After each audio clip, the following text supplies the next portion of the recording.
What up, guys? Welcome to the podcast today, the Jiu-Jitsu podcast, episode number I can't remember, 285. 285. 285. Yep. That's a lot of numbers. A lot of Today's time. Yep. today's podcast is going to be an idea to share with you. It kind of comes from me working out on the farm a little bit. When I say farm, I use that term very loosely. My wife and I, as many of you know, have like a little urban farm. We've got about 4 acres, a horse barn, and we're doing some gardening and stuff like that. We'll get some chickens in here next year, but not necessarily like some massive farm. But anyway, doing some work there and just kind of some ideas to chew on with you guys today. If you guys are on my email list, then you will have heard some of these, some bits and pieces of it, but some interesting stuff. And we'll talk about, especially like the idea of learning, and talk about a misconception that a lot of people have when it comes to the learning, the process of learning, and sometimes the challenging frustration that's associated with learning and how we should reprogram the way that we think about that. And hopefully this is useful to you. As always, hopefully gives you an idea that you want to improve your training or whatever you want to do with it. Big thanks to our sponsors for helping make the podcast happen. Charlotte's Web CBD is the premier. It's one of the premier CBD companies out there. I've been using their products for several years now. I enjoy them. That's why I enjoy sharing it with you guys. Again, for me, recovery has become an all-important thing as I've gotten older.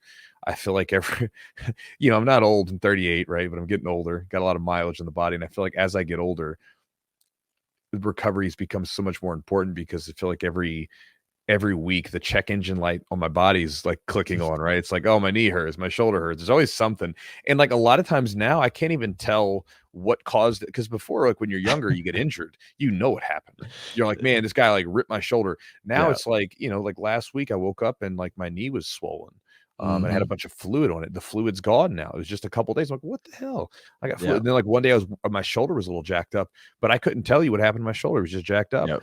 And again, I'm not really making a good case for CBD right now being helpful for this, but I assure you that when I started using it, I did feel an improvement in a lot of the inflammation, the aches and pains and muscle strains and stuff like that I got from just daily training, lifting, and everything else that I do.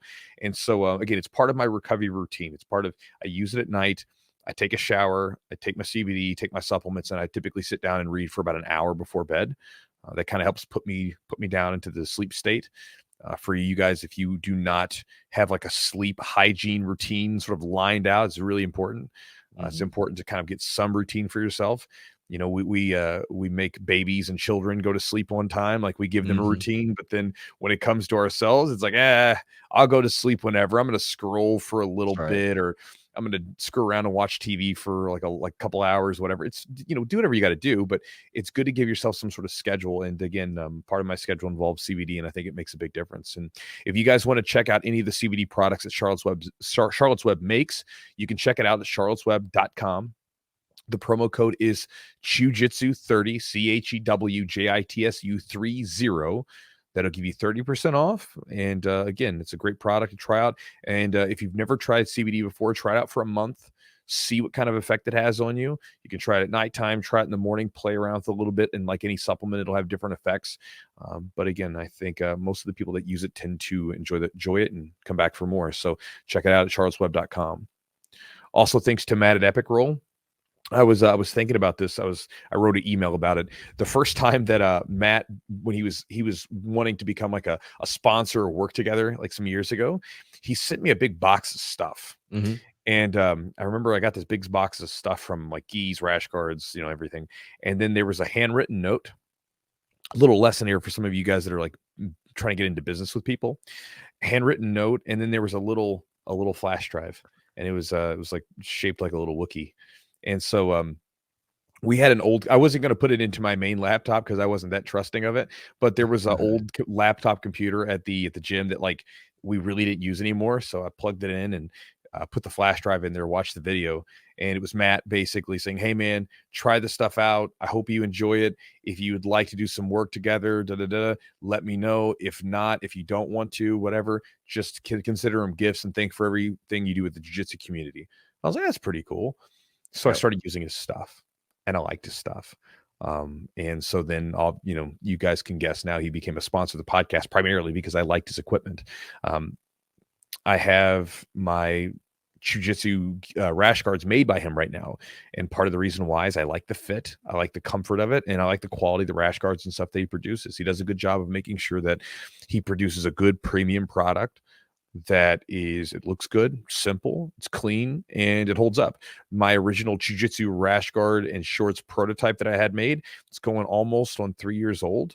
Mhm. And again, it's not falling apart, it's holding up great. And again, so I'm pretty happy with that. If I can get 3 years of pretty hard use out of something, like, that's pretty good. Mhm. So again, if you guys want to check out any of his stuff, you can do so by going to epicrollbjj.com. He has gis, rash guards, t-shirts, no gi gear, whatever you want. Anything jiu-jitsu related, anything and everything that he has is available on his website. And if you'd like to save 20% on the order, you can do so by using the promo code Chewjitsu, CHEWJITSU 20 for 20% off. Also, if you guys are the kind of person that hate getting these advertisements in the middle of your podcast, and you're like, I really wish I could just listen to the podcast without no advertisements, that's a possibility. If you'd Mm. like, you can go to our Patreon at patreon.com/the Jiu-Jitsu podcast. Upon joining, you'll get access to that exclusive ad-free version of the podcast, so you don't have to listen to me talk to the ads. And now if you like getting the ads, then that's fine. You can do that. And then in turn, we give you an exclusive library of content we've produced. A lot of stuff that we have in there is like stuff that we try to put together that could be useful to people, such as like warm-up routines and stretching routines. So for instance, like right now, if you're thinking to yourself, could I use a little bit more flexibility? Could I use a routine that would help warm up my muscles for jiu-jitsu, whether it's a competition, whether it's training, whatever, right? If the answer is yes, then it's worth checking out, right? And then there's all kinds of other cool stuff in there, like rolls and match breakdowns and stuff like that. But you can get access to all of it at the patreon.com/the Jiu-Jitsu podcast. And then upon joining, you'll get access to all of that from there, and you'll be supporting the podcast that you listen to periodically.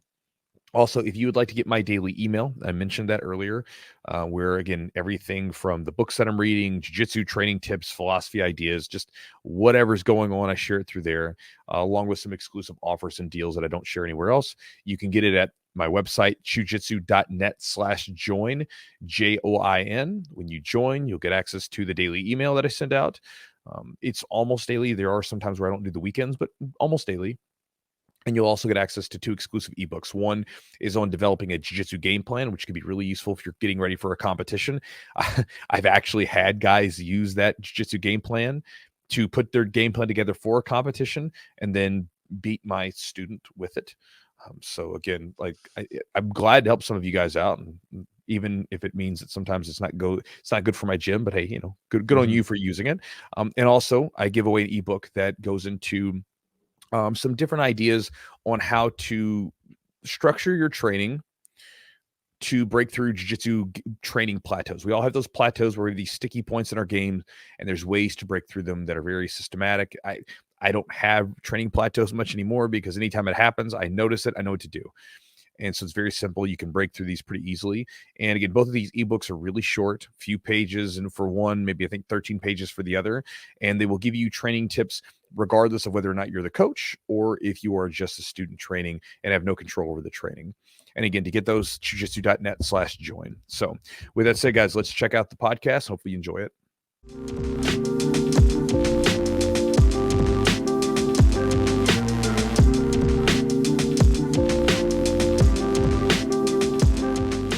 All right, guys. So this past weekend, Jess and I, my wife, we were having one of our last warm weekends. We're in, who the hell knows? Because it's kind of warm still, but it's the end of October, beginning of November, so it's usually starts to get pretty cool at this time in Kentucky.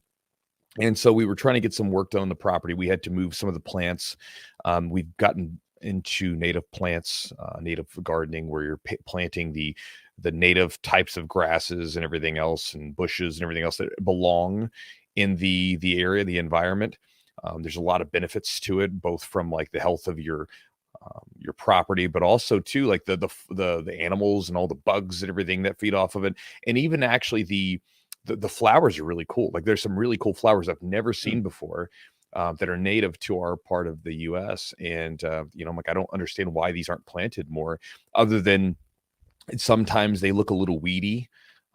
They look kind of like they don't have that nice, perfect little thing, but they're much hardier for like our landscape and stuff. Because like last year, we had several groups of plants that died because it got really cold. Whereas these plants, they're hardy, they've got deep root systems, and they'll take it.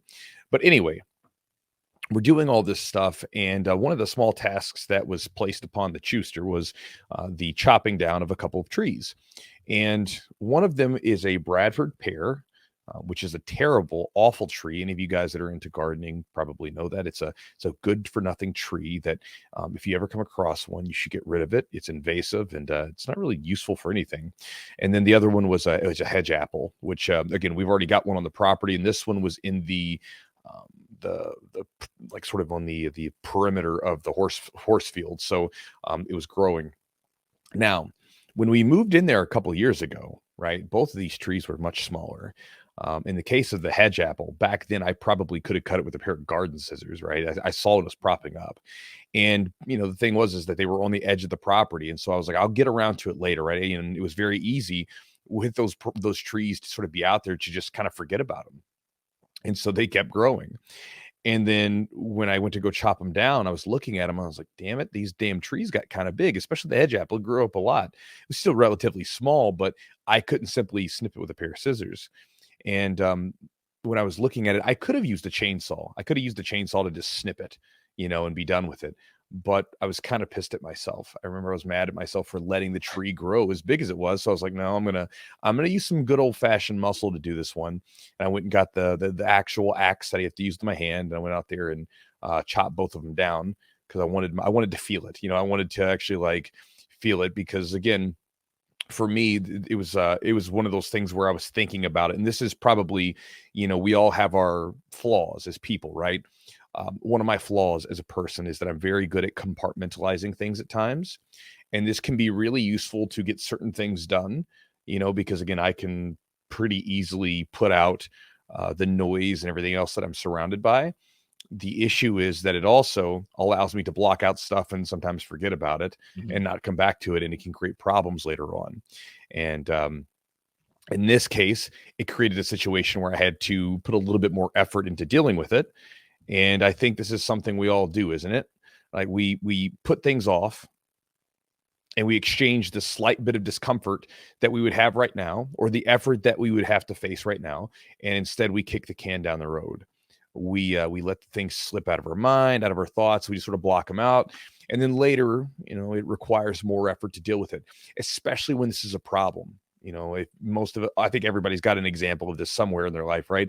You have a problem, you don't take care of it when you should have, and then it starts to grow and slowly get bigger, slowly get stronger, just like the damn tree. In history, I just read a book about Winston Churchill, a biography on him, and there were several guys, and Winston Churchill was one of them, and they were, famously trying to snuff Hitler out when they realized that he was going to be a bad dude, right? Like, when he started rounding people up and putting them into camps and started to invade certain countries in Europe. They're rallying. They say, hey, we got to take care of this. It's only going to get worse afterwards. And a lot of the people that were in the cabinet with him in the government, they're like, no, let's not deal with this. We don't want to deal with this right now. And they sort of passed off that discomfort and avoided that difficulty. And the results obviously was an absolute disaster. Now, I know you guys listen to me for mostly jiu-jitsu stuff, so we'll bring it back in a little bit, right?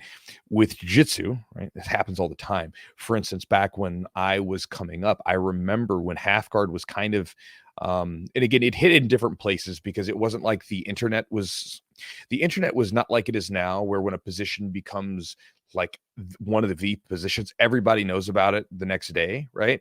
It's used at the World Championships, it's used at the ADCCs, and then tomorrow it's everywhere. Back then, things traveled much slower because they had to travel at the speed of someone teaching it to you, right? So you had to go to a seminar, and then that person would go from a seminar and they would teach it to people, and you would have that whole thing handed down. But I remember that the half guard, I would still hear when I first started, I was learning how to play half guard. And I would hear people from certain associations and gyms say that, no, it's not half guard, it's half past, And again, that was not a mindset that worked out too well for me, because obviously that's just not the case. The half guard's in a very effective guard for a lot of people, right? And I think it's a really good fundamental guard to learn. Mm-hmm. Later on, in the 2010s, especially, you got all the people with the leg lock sort of renaissance emerging, and people were like, leg locks don't work, they don't control the person, and all that mess, right? And basically, again, that comes down to people avoiding the discomfort because they don't want to deal with it. Like, this is obviously a problem. People are getting submitted with leg locks. You're having trouble with leg locks. You have someone that's getting swept with half guard, whatever. And instead of dealing with it, you try to just simply attack it and say, "Oh, this isn't a good position. It's not helpful, whatever." And I think Seneca wrote it as, quote, "Putting things off is the biggest waste of life.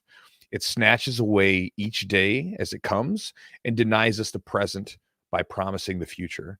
And so, in essence, right, we put off what we could to do today in order to do it tomorrow.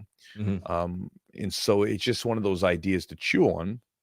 But when you're faced with that obstacle, the sooner you deal with it, the easier it's going to be, and the better you'll be before it. Right, the stronger you'll be, the more effective you'll be. All those things, and Mm-hmm. so something to chew on. Yeah, it's easy. It's easy to avoid and then to continue to avoid because you build almost the habit of avoidance. And I think like we talk about habits all the time. And that's why I think in life, just doing difficult things or forcing yourself, like you said, oh, I could have taken this chainsaw and just cut this tree down versus I'm going to do something a little more difficult now to kind of almost like teach myself what the consequences or what the repercussions are of kind of putting stuff off, which I guess it's a good lesson, and sometimes we need to learn those difficult lessons. But you can make a habit out of putting things off and doing things. Oh, I got to do my taxes or this or that. I'm gonna Oh wait till yeah, the last minute, whatever it is in your life. you've probably done that Jujitsu's stuff with somewhere, right? me, of Yeah. course, of Yeah. course. Man, I gotta think. I'll tell you in jujitsu what I've kind of had a hard time avoiding. I used to be heavy on lapel grips, so I really liked like just cross collar grips, not Oh yeah. necessarily like just Because you had doing a like really good cross collar choke. yeah, I had that loop choke. So Mhm. like I would rely so heavily, like literally I could so much more easily, retain my guard and control someone, but just by having one grip and just playing around with just that cross collar grip. And then I have so many submissions off of that or ways to even set up submissions or set up sweeps. And so going into Nogi, I had to learn like, oh man, you can have some grips that are kind of similar, meaning control and posture through like, Mhm. controlling the head, but I couldn't do those same chokes. Those weren't in my repertoire. And that was a big part of my game, probably at purple belt. It's something I Mhm. used significantly. So that was hard for me. And I had to kind of, all right, there's a huge, huge gap. And like doing no gi, people that in gi would have a very easy time with, I had a lot harder time in no gi. So that Mm. was a transition where I started, okay, I got to create more elements. And then I started getting caught in leg locks and stuff. And that whole thing Mhm. started for me. So I've gotten, that's that's part of my game that I focus on now. But what about for you, Chewy? What's something maybe like, I know you talk about half guard, but is there something like a position you kind of avoided or techniques you kind of avoided for a while? Well, it depends on the time period, right? So, like for instance, leg locks. I didn't have a problem with leg locks because I remember when I saw the writing on the wall with leg locks, I was like, "All right, we're training leg locks every single week on Fridays, Hmm. and let's work on this stuff, right?" Yeah. And that helped out a lot. But early on, I was really bad about up until about purple belt. I was really bad about playing with anything outside of the scope of my game that felt good, right? Hmm. I essentially it's like when you listen to dudes that I was just watching an interview with a dude who was like some real estate guy who done billions of dollars worth of sales and stuff like that, right? And has a portfolio worth $200 million or whatever. Hmm. Just an interesting story about an Iranian who came to the country and lived in a car for a little while when he was a kid and then grew from there. Um, and he was interesting because he was talking about how he got conned out of $20,000 back in like the late 80s. It was like he Huh. had this little nest egg, and this con artist basically swindled him out of $20,000. And he was talking about how when you're making some money and then all of a sudden you hit rock bottom again. He's like, it's different than when you didn't have anything, Hmm. because when you have it and then you hit the ground, you hit a little harder this time. And so I think a lot of times people in jiu-jitsu, and I was guilty of this for a long time. What happens is we come in the beginning and we suck, right? If you want to equate it to like money conditions, we have no money, right? We're broke. And then what happens is we slowly get better, and we get this level of comfort to ourselves where we know a few positions where we can hang and we can roll and everything else. And then it's like the same thing. We got a few nickels we can rub together. Yep. And so the last thing that we want to do is expand into a new area and hit the ground again, because we're going to be like a brand new white belt all over again. And so a lot of times we avoid it. And I think partly we avoid it because we misinterpret sometimes what the short-term performance actually means. What I mean by this is they've done studies where they with like learning, right? And this was mostly with like math and like language studies, but they also had some with like musical studies. And what they found is that when the learning came super easy because of the way that it was structured for people, Mhm. they recalled less information. The information wasn't really like grabbed onto as deep. Whereas if there was a struggle associated with it, if it was challenging to the people, if there was a little frustration associated with it, the people tended to learn the information on a deeper level. They could recall more of it later on when they were tested, that kind of thing. And so they found that there was this kind of like relationship. And again, this maybe doesn't always apply, but they found that there was kind of there was not a correlating relationship with both your short-term performance, how things look right now, and when you're actually tested on it, how you're going to do. And I think a lot of us, we sort of equate it that way, right? When we go into the gym, if we feel like we're struggling to learn something, struggling to use a technique, struggling to effectively roll with someone or whatever it is, right? And we maybe fail, a lot of times, we mistakenly associate that with the fact that we feel like anyway, that means that I'm not doing well, that I'm getting worse, or that I'm not learning anything, when it's probably actually the contrary. Like, it's actually, you are learning stuff, but because it's challenging, you're struggling to like get it all together. And that's actually not a bad thing, because you'll probably learn that information deeper over time if you keep going, right? And I think that for me, one of the things I had to learn, because this happened as a purple belt, my coach forced me to play in these positions I didn't want to play in, right? First off, they came to me and said, as a purple belt, they say, listen, if you don't change your positions and play around, you're never going to get your brown belt. That wasn't really that big of a deal. I wasn't really hunting for my brown belt anyway. But it was something to keep in mind. And then they also, like, my coach was tired of seeing me get beaten at tournaments. And so he started putting me into all the positions that I was losing in. So for instance, I lost by triangle choke. So for a month, I was basically I started every roll from a triangle. Every full roll that we did, I started in a triangle choke, a loose one. And then there was another month where I got submitted with a leg lock. So he basically, for a month, the only submissions that I could use were leg locks. And so I was just trying to submit with leg lock. I didn't even know how to do a leg lock other than like maybe a knee bar and a straight ankle as a purple belt, right? So it's like, I'm like, I don't even know how to do these things very well. You're going to figure it out, right? Mm-hmm. And so there was those moments. And what I noticed was that there was this year-long period where my game dipped and I got worse, right? Which again, maybe that's not a big deal to some, but when you're talking to a young guy who literally his basically my whole entire world was basically training. Yeah. I went to work, I went to the gym. That was it. Girlfriends were kicked to the side, like old buddies from school who were out partying and drinking. I'm like, I'm not hanging out with you guys. I'm training. This is what I'm doing. I'm all in on this stuff. It's my life. It was like I was all in, right? It wasn't like a casual training thing. It was like I'm all in 5, 6, 7 days a week, as much as I could. And so for me, for my game to go down, that's a blow to the ego. That's a blow to my self-worth, because I feel like I'm getting worse at the thing that I absolutely love, that I've dedicated myself to. But I stayed the course, right? Kept playing with new options, everything else. And then what I noticed was about a year later, all of a sudden my game comes back, but now I have new options associated with it. I have new games that I can play. My game's not so one-dimensional. And I even went to tournaments when I was a brown belt, and I was beating guys with the bottom playing full guard, or not full guard, but actually one of them playing full guard, a lot of half guard, a lot of butterfly guard. I could pass from top. All of a sudden I had this game that was very multifaceted. Now, that kind of gave me an insight to say, okay, all right, like, it's okay to move to these places that are challenging. Yep. It's okay to do that, because that's not a good thing. Like, I didn't know about these studies. I just read the book that was talking about these studies, but I didn't know about the studies at the time. But it just made intuitive sense, right?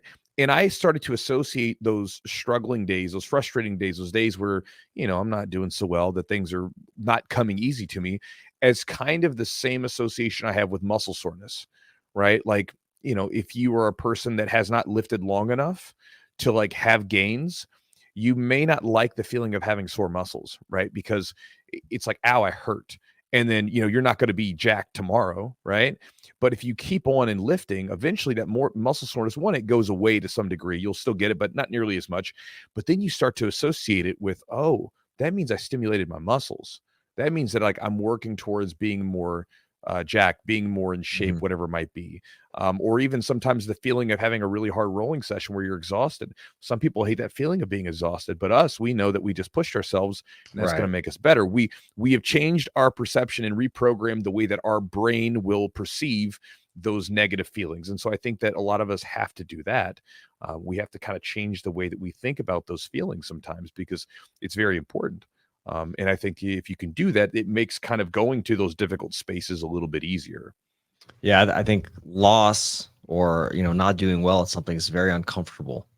Like you said, nobody wants to feel bad about their performance or their ego take a hit. Yeah, of Like, oh man, this purple belt. And I was in our, I've been caught by lower belts. I think we all have been, but like course. it stings, man. And like, I remember there was a tournament we had, and I got submitted very quickly, and I was like, this sucks. Like, I got to do something about this. Like, I need to right the ship, and it almost like it can go one of two ways.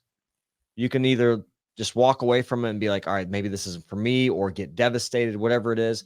Or you can say, man, this sucks. And I don't want to feel that way again, and use it as kind of a springboard to do better. And I think like for me, with leg locks and stuff, getting caught. And for a while I would avoid, like, oh, man, I'm this person a good leg locker. I don't want to like, get caught in this leg lock. I would avoid the leg lock stuff, But over time, you're like, all right, let's play some leg locks. This person's Mhm. really good. Let me see what they do and how they catch me and stuff. And I'm going to learn from that.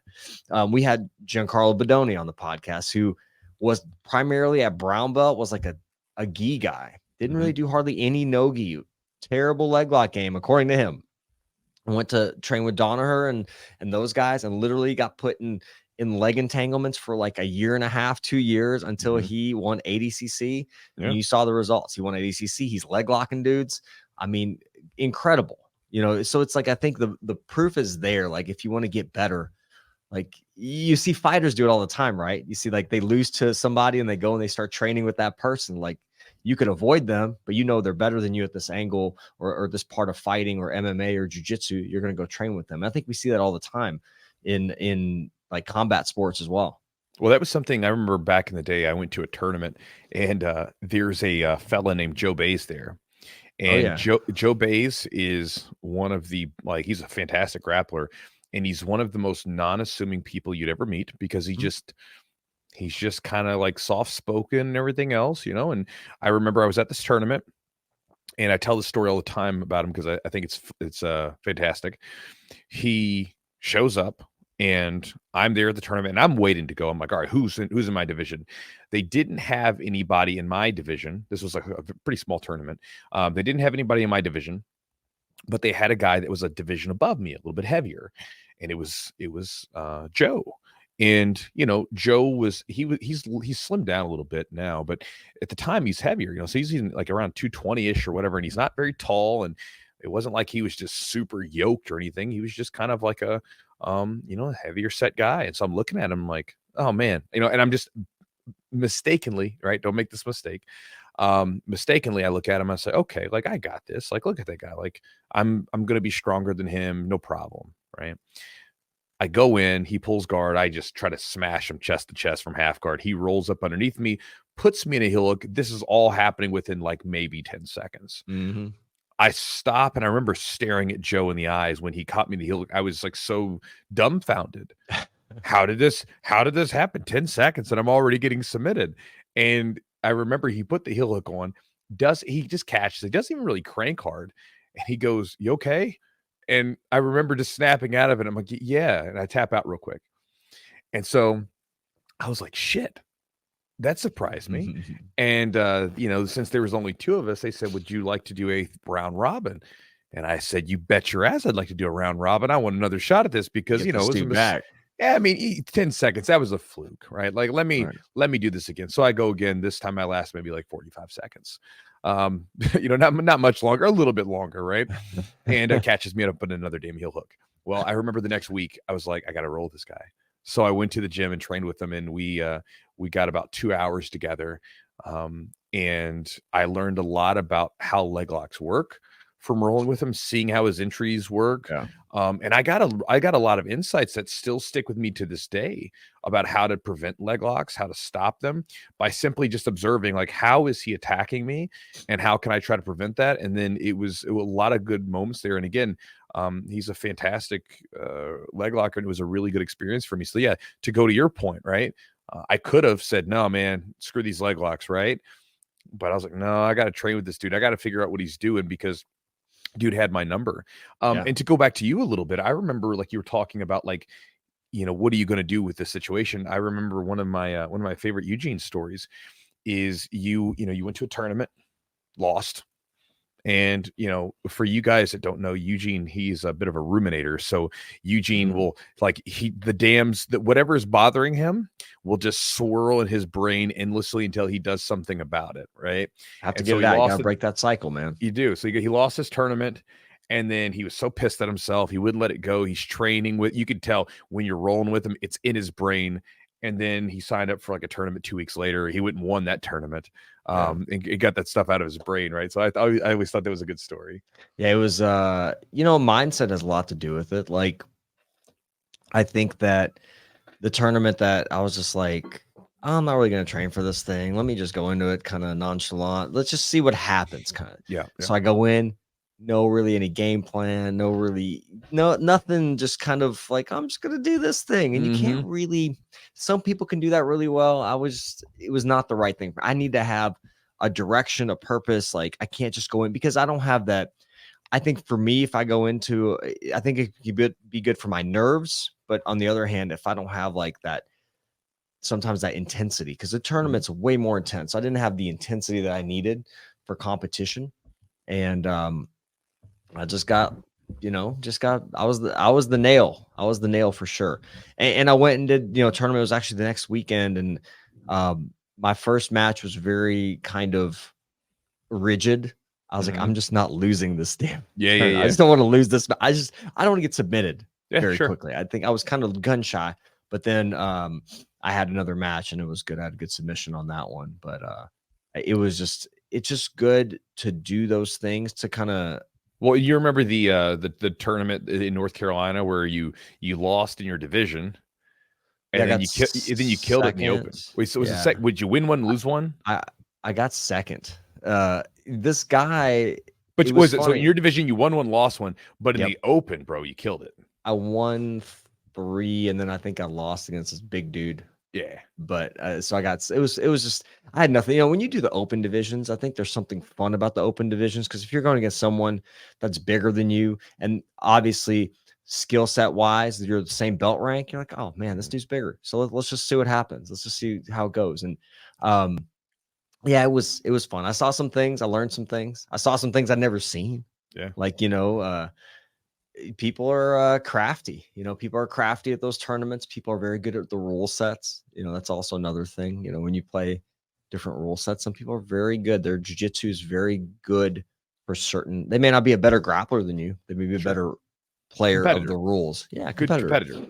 Yep. And but it's always fun to I think those losses and those painful experiences are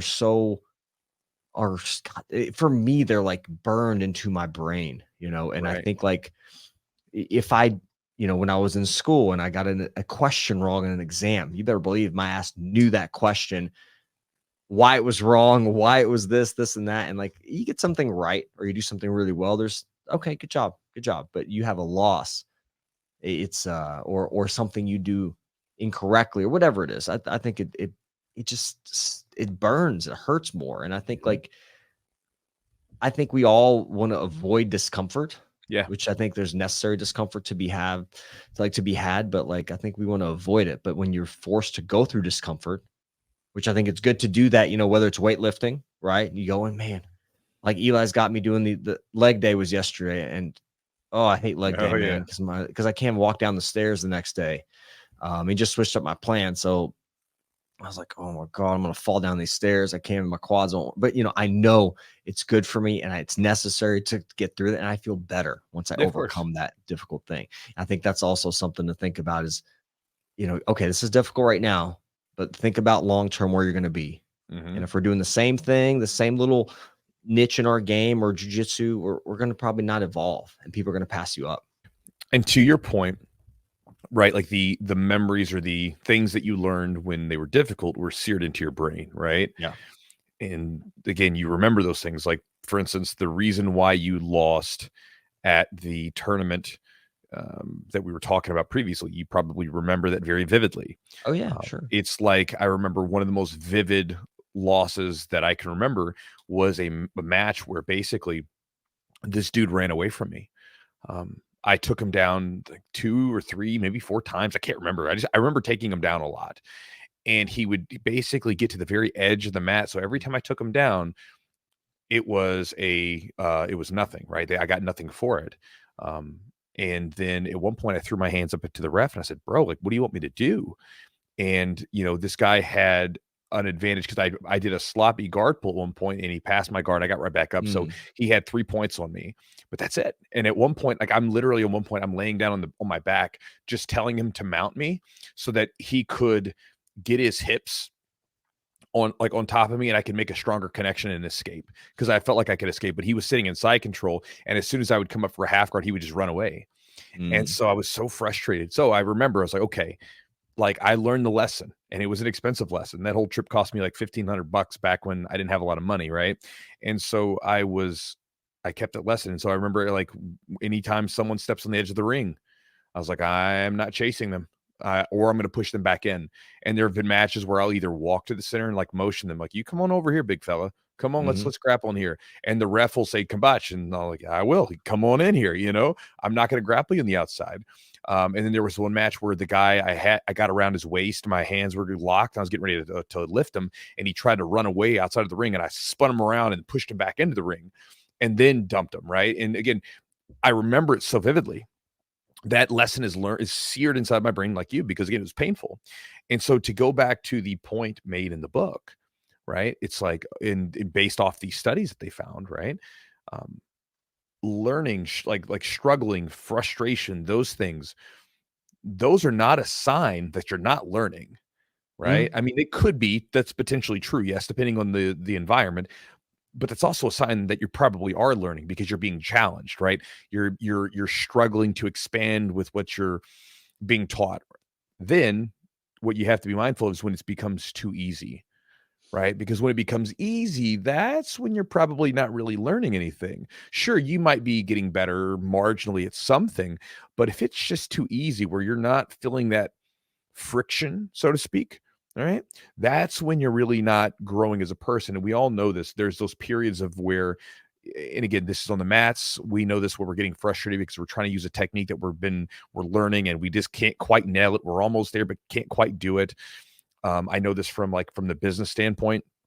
Anytime we get into a new area of business, it's like there's a level of stress and sort of edginess that comes with it, but it's almost, I've grown to kind of like it a little bit, right? Mhm. And then there's other problems outside of that again, like in the moment, it's not very fun to be in, necessarily. It's kind of challenging, but at the end, for you, as a father, I'm sure the early days of a father were very challenging as a person, right? Mhm. I imagine it was very difficult for you and your wife, but you probably also have some lessons from it, and you probably learned a lot as a person and learned who you are as a person Mhm. from going through that experience, right? Yeah. Oh, yeah. I think, and it's always difficult being a parent because it's like once you feel like you get, oh, I think I've got this part of their life, or they're at that age, they get a little older and they get a little Yeah. smarter and they get into different stuff and they want, so you're always kind of testing yourself as a parent. I think the number one thing, we're getting a little off topic, but the number one thing to be a parent is that's important to be a good parent is to be patient. Mm, I think being patient is super important because I think patience allows you. whether we're talking about learning a skill or a technique, you got to be patient with yourself and the process. And also as being a parent, you have to be patient because all right, if a situation arises that could be flustering or kind of uncomfortable, you got to be patient and kind of see how the dust settles and see because if you're very reactive, it's a problem because you're going to do things and say things and act in ways that's probably not ideal. And that's the thing that I try to work on, as far as if you're learning a new skill and you're frustrated, I try to be patient and try to you can do all the research, you can do all the stuff, but being patient will allow you to eventually give yourself a little bit of, it gives you some time to acclimate and then eventually get a little better, whether it's jujitsu, it's a hard thing to learn. I think some people have more of it than others. And yeah, it's a challenge. Sure. Well, and you see so much of this, like the marketing nonsense related to jiu-jitsu, right? Where yes, it's like, hey guys, basically, and this is something for you guys listening, like if you ever see this bullshit, just like tune it out, right? So as a person, obviously I'm a marketer, right? I market products and I have a business and everything else. But I do believe that if we're going to market something, it should be something worth marketing. And this sometimes, like, at least for integrity purposes, it's kind of like my thought on it. I wouldn't want to target someone and market to them if I didn't think it actually could bring some net value to them. And a lot of times you'll see people sell this idea of like fast belts, fast skill acquisition, fast, right? And again, it sounds nice, and there's these exceptions that we can find of, say, like a George or a BJ Penn, a Gordon Ryan, and there's some of these other ones. And it's like, oh, look how fast they got, right? Or look how fast they got good. But the reality is, first off, that time frame that they're talking about a lot of times disguises the level of intensity and the level of focus that they were training with, right? Also, they're younger. Many of you that are getting into jiu-jitsu are not in your like teens or your early 20s. You have other things on your plate that are going to take you away from jiu-jitsu. They did not, right? In a lot of cases. And so you think there's a lot of factors going on. And so whenever I see this, like, get your black belt in 3 years, 5 years, or, hey, listen, guys, you don't need to focus on all this hard training stuff. Instead, all you got to do is just play these games or just do this, that, whatever, or just follow this system and you'll get good so much faster. Look how fast I got good. To me, just tune that shit out, because when someone's promising you that, like, that fast track, if there was a fast track, someone would be doing it, right? Like someone that's really good would be doing it. And obviously John Danaher, for instance, is a really superb coach, right? And he's produced a lot of really good guys. Still, those guys are training for a long time. Like, even like Big Dan has come on and he's gotten a lot better, but Big Dan was training for years before he became the Big Dan that we know, right? He was still very good for his level and stuff like that, but he was training before anybody knew who he was. And again, he was able to dedicate a lot of time and focus to it, and he had support and sponsorships. So if this system existed where you could just fast track everyone, then these people that are selling it would somehow fast track all their students, but that's not how it actually works, is it? And so I share that with you. It's like you don't want to run away from the struggle. It's like the dieting stuff, right? People want to like come up with these crazy different dieting plans and how you can lose weight without trying, and you can circumvent all the normal processes that it's going to take to get jacked and lean. But again, at the end of the day, the stuff's not that complicated, and a lot of times the stuff that's being sold to speed that process up, a lot of times it's not the focus. Your focus should be on implementation, right? And your speed may vary, but most of the time, deep learning takes a while. It's not a fast process. And trying to speed it up, honestly, again, going back to the ideas, for most people isn't going to help you, right? And so it's just something to consider if you guys are like getting that. Like, we don't want to speed this whole process up. It's not about making it faster. It's like you said, have patience with yourself, patience for the process, patience for how this whole thing is going to unfold. And so I think sometimes we try to do that, where we try to equate, well, this is someone else's progress. I should be faster. Or there's even that sort of culture in the society as a large, right? Because you see like young kids, and we have this weird money culture where you have people that are celebrities and they haven't done anything, they just have money, right? Like, it's like whatever. And people's whole surrounding is just to get more money, even though it's like that's not necessarily what's going to make you happy. Mhm. But it's important to have, obviously, but not necessarily to make you happy. But you'll see young people that want what, like, say, like 40, 50, 60-year-old people have, that took them a generation to acquire. Sure. Right? Like, you get a 20-year-old, they're like, I want that, like, that super expensive Ferrari, just like that 55-year-old guy who ran a business for 30 years and finally bought it when he was like 50, right? Like, Mhm. well, like, these things can take time sometimes. They're not instant.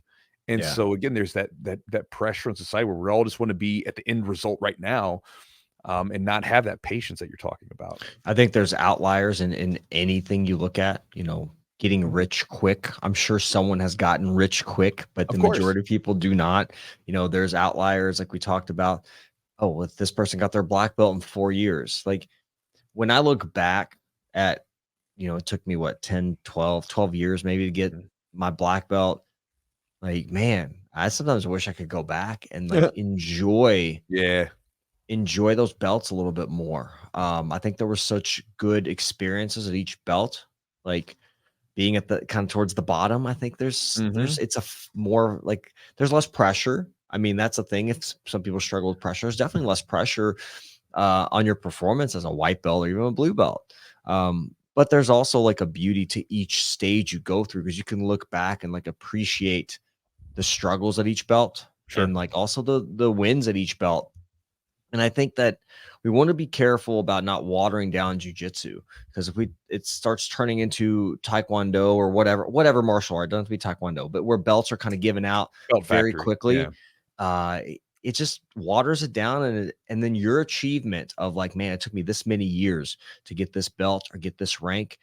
It doesn't really mean as much. Like I think there's such meaning right now because if you are at a good gym, you know what it takes to be a black belt. And you see black belts like on our gym on the wall, those people went through the fire and they went through some tough times and some tough training sessions. And those belts aren't given, they're earned, like at our gym at least. I can't speak for other gyms. But again, there's always variables, there's always outliers. I just don't know, like you said, the infatuation of like, I want this, I want to learn as quickly as possible. I think it's good to have a goal of like achieving the next belt rank if that's what Sure. you're chasing. Um, I think belts mean something different to me now when I got my black belt. Like as I've gotten my black belt, I look back and the belts they mean something else. Like they're more of like, hey, this is an achievement. Like I don't know. I just think it's something you earn and there's Well, I think a value lot of and meaning times to them. things mean different. They mean something different once you've gotten there and you realize that it's just not nearly as important as maybe you a lot of No. times put weight on. I mean, I think you could probably look at your life, right? With, it's certain periods of your life where you were struggling or you had these periods of like hard work that you were doing, whatever it was, when you're kind of grinding in your early 20s and you're broke, you don't have anything and you're just struggling a little bit. You look back on those memories now and there's a certain fondness about them, right? Like, at least there's for me, you know? There's a simplicity. I think there's a more of a simplicity to some of those times. There's not saying it's easy, but there's like less stuff to worry about. Well, Mhm, now I've got a couple businesses and a couple cars I got to pay for and a house and mhm, a more and four was like, how am I going to make this money? I just got this job or this, I got to study for this test. It's a lot more simple. I think there's beauty and simplicity. Um, and for me, it's some comfort and simplicity, knowing that that's kind of those are the things in front of me because you have more things to take care of now as an adult, right? mhm, If you have more stuff, you have more businesses, you have kids you got to worry about or things you got to be concerned with. So I think enjoying the process, I think, is a huge thing. And sometimes we don't enjoy it while we're going through it, but we look back at it with fondness and we're like, man, those some good times. mhm. Well, I think that's the thing, right? It's like you get to the end and you're expecting that, like, you chase after something expecting there's gonna be some magic there, and you realize the magic was happening the whole time, you know? So, for Yeah. instance, like, with, like, training and belts and stuff, even medals, I remember, you know, uh, one of the first medals that shook me out of this, I remember was winning, like, nogi pants the first year, and not that it's some massive, massive deal, but it was a decent deal for me because I remember when seeing guys win, like, Nogi Pans, Nogi Worlds, and stuff like that, and I'm like, "That would be a pretty cool medal to win." Sure. And I remember getting it, and I was like, "Oh." huh, well, that's nifty. And I remember looking at it and like just being like, that's it, huh? Threw it in my bag and off I went. I remember, doing that kind of stuff. And then after that, it kind of like it took some of in a good, it was kind of in a good way because then like winning medals is kind of like, whatever. If I win them, I win them. If I don't, I don't. And this is like why, like when I get up after, I remember winning like the world championship in Nogi, right? Again, not the biggest, most massive tournament, but a good win, right? I have a title that not everybody can say they have, right? Yeah. And I remember winning it, and I was like, "Oh, cool, done. All right, moving on. Next thing, right?" It's like you don't get too attached to them because I enjoy the actual art of competing. I enjoy the act of getting ready for the tournament. That's where the magic is. That's where the fun is. When I look back at it, I'm like, man, those were, me and this dude were battling, we're clubbing each other's head, da, da, da. Or in the gym, I was training really hard. I was doing this, that, whatever. Once it's over, it's over. And I think sometimes it's kind of like that when we're working on coming up into something, when we're training really hard, trying to learn all these skills for our business or for whatever, even for, I'm sure it'll probably be that way with children, right? Like if you struggle and you deal with all the difficulties and stuff, but then when they fly the coop and you're not near at home anymore, you realize the magic was there with them the whole time. And it wasn't like when they're 18 and they're gone. It's like, no, the magic is right now. Yeah. And so I think that a lot of times we all go through this and we all make this mistake, and sometimes it's kind of coming back to it. Like sometimes it's in that difficulty, those struggles, the periods where you feel like you're being challenged. That's where the magic really is. And when you look back on it, you'll realize that in the moment it's not so fun, but when you look back and like, man, like that was a good time. Like we were doing this, that, whatever, and good things were coming from this period. And but I think sometimes, like you said, we don't really realize it until we're towards the end of it. Mm-hmm. Yeah, we pass it like it's kind of you always look back to the good old days, right? But you don't realize you're in the good old days when Right. you're in them, right? Well, that was like Big Nate sent me a picture from our morning crew. So for you guys listening, Yeah. we had a morning crew from 2000, late 2015 to about 2017. Yeah. And I mean, it was a great morning crew. Like, I mean, it was fun, like, man. God, just such characters were coming in every day. Me, you, Big Nate, Fleener, Jeff Horn, Tim Huber, Mike Colley, the whole crew. Joe's on the mat with us sometimes, Damon. I mean, every single day, it's just like we're in there and it's like a big group of people just laughing hysterically, training hard, beating the crap out of each other, but we're having an absolute blast. Yeah, it was fun. And I remember him sending me a message like, man, I didn't realize I was having the good old days or whatever until they're gone. And I remember, like, I remember this memory because I realized this. I realized that there were these eras, if you will, or these little periods of training where like one group comes together, but like they don't ever stay that way, right? It's like because everybody's got jobs, they have careers, they're moving, they're coming and going, whatever. So like whenever you get that little perfect storm and you've got a great group of people training, it's like, man, it's only there for like a little while. Like maybe you get a good like couple years out of it, but it's going to change at some point, right? Yeah. And I remember looking one day and it's like there's 12 of us and we're all belly laughing on the mat after training, and I was like, this I'm going to be sad when this is gone because this is great. Like this is a hell of a way to like start our day off every morning with some hard training and then being like hysterically laughing afterwards about just nonsense. I had a moment actually at the gym yesterday. I was looking at, we have that big goofy picture on the back kind of by the bathrooms of all of us kind of like choking each other and stuff. And I started looking, we were like all making, it's basically a funny group picture. I don't know if it was like promotions or what it was. We were all sitting there just looking at all the people that were there and how young we looked. And I was like, oh man, that was a fun crew. That was a fun group of people there. And a lot of those people are either still there or not there anymore. But they're not, training at the same times and stuff. I definitely, the gym's definitely changed. Obviously change changes change. It depends on how you look at change. I think there's always going to be that growth, and younger people or newer people are going to come in. Some of the older guys that were training when we were 2015 and 17 are not there anymore, and they moved different places, or they're not training any longer, whatever it is. But yeah, like it's just fun times. And I think right now it's going to be a great time, and we're going to look back on training now, or or this podcast and podcasts. I'm like, man, those are good times when we were doing that. So it's just fun to kind of almost like bring your attention to the present moment and just realize that you're kind of probably in the best time right now. That's right. So guys, to wrap this one up, right? Like when you've got those obstacles facing you down, right? Like don't ignore them like I did with the damn tree. I know that's maybe not a great analogy, but that's what I was thinking about when I was chopping that sucker down, right? Like don't ignore the problems. And then again, if you guys are facing struggles, difficulties, frustration, I say this because I get messages almost daily about that, right? People are frustrated, they're struggling. Yeah. Don't view it as you're somehow not getting better, that you're terrible, that this isn't for you or anything like that. Just view it as a sore muscle. Like think it as the discomfort when you're trying to make gains with your muscles. It's the discomfort of you trying to make gains with your jiu-jitsu ability, right?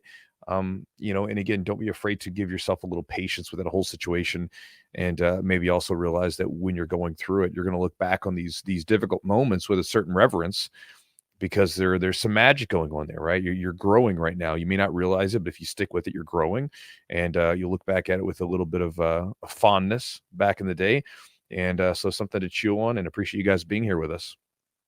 All right, guys. So thank you so much for listening to the podcast. Hopefully you enjoyed it. You've made it this long, and we appreciate it. Hopefully there's something within that sticks with you and maybe gets you to think about. For me, a lot of times the way that I think about this stuff is that like there's a certain energy coming from me sharing with you. This may sound kind of like woo-woo or whatever. But there's a certain energy, and I think a lot of times writers and authors talk about this. There's a certain kind of energy that goes into the book that they're reading. Winston Churchill, in an old essay that he wrote in the 1800s, like 1890 something, he was talking about like when you're speaking, your job is to, speak from the place with the emotion that you want other people to feel. And so when people are speaking, a lot of times we're going through this ourselves, and I'm speaking about these things and sharing this idea with you. My goal is that hopefully through some point in this podcast, at least one idea, just one thing popped into your brain that could be useful to you. That's me, because like I'm a one idea kind of person, right? Because again, a lot of times it's like, if you go listen to a podcast and you got some like incredibly smart person and they're just rattling off really useful information, but it's like so much, it becomes overwhelming. It's too much. I'm not really that smart, so I can't do that to you. But if we can give you at least one thing that you can say, oh wow, that something clicked in my brain when you said that, I think I can do something with that. I think that I could make an improvement in the way that I train, the way that I'm living, the way that I'm, lifting weights, or the way that I'm eating, or whatever comes to your mind, right? Then my encouragement is that you act on that. Again, a lot of the stuff, most of the stuff that we need to do to improve things is usually pretty simple, isn't it? So it's very simple stuff, just getting after it and doing it, putting the implementation in, executing, not just collecting, right? Executing on your ideas, not just collecting them, letting them sit. Reading the book, not just buying the book and letting it collect dust. But anyway, just an idea for you guys as always. I hope you enjoyed the podcast. Big thanks to our sponsors for helping make the podcast happen.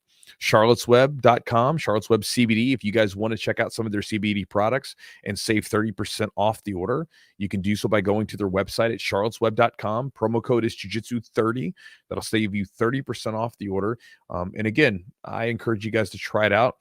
Try it out at night, see if it works like you, where for me, it's a great recovery tool. It seems to help improve the sleep cycles, deal with sports-induced inflammation that we get from training. But again, play around with the dosage, play around with the timing of it, and see what kind of effect it has on you. Also, thanks to Matt at Epic Roll for supporting the podcast. Again, he makes great jiu-jitsu gear and apparel. If you guys want to check out any of his stuff, gis, rash guards, shorts, t-shirts, whatever jiu-jitsu related, he has it. EpicRollBJJ.com is the website. Jiu-Jitsu20 is 20% off the order. Also, if you guys want to support the podcast directly and get an ad-free version of this podcast, you can do so by going to patreon.com/the Jiu-Jitsu podcast. You'll also get access to an exclusive library of content that we have, including a warm-up routine. So if you're one of those people, this is, man, I could be a little bit more flexible right now. If you think it would help you, then that would be something to check out inside of the library. But there's a lot of other stuff that we have in there. And then last, guys, if you guys want to get my daily email, where many of what a lot of this stuff is based on. You can do so by going to my website at jiu-jitsu.net/join, JOIN. Upon joining, you'll get access to 2 exclusive ebooks. They're both relatively short. One is on developing your jiu-jitsu game plan, and then one is on developing strategies to deal with jiu-jitsu training plateaus. So this way, if you don't feel like you're getting any better, you feel like you're hitting that stagnant point, there's easy, very predictable, systematic ways to break through that stuff. I'll teach you how to do it, whether you're a coach or you're just training. And again, you get all that plus my daily email by going to my website at jiu-jitsu.net, CHEWJITSU.net/join, JOIN. And guys, with that said, thank you so much for joining us. Hope you guys enjoyed the podcast. We'll talk to you next time.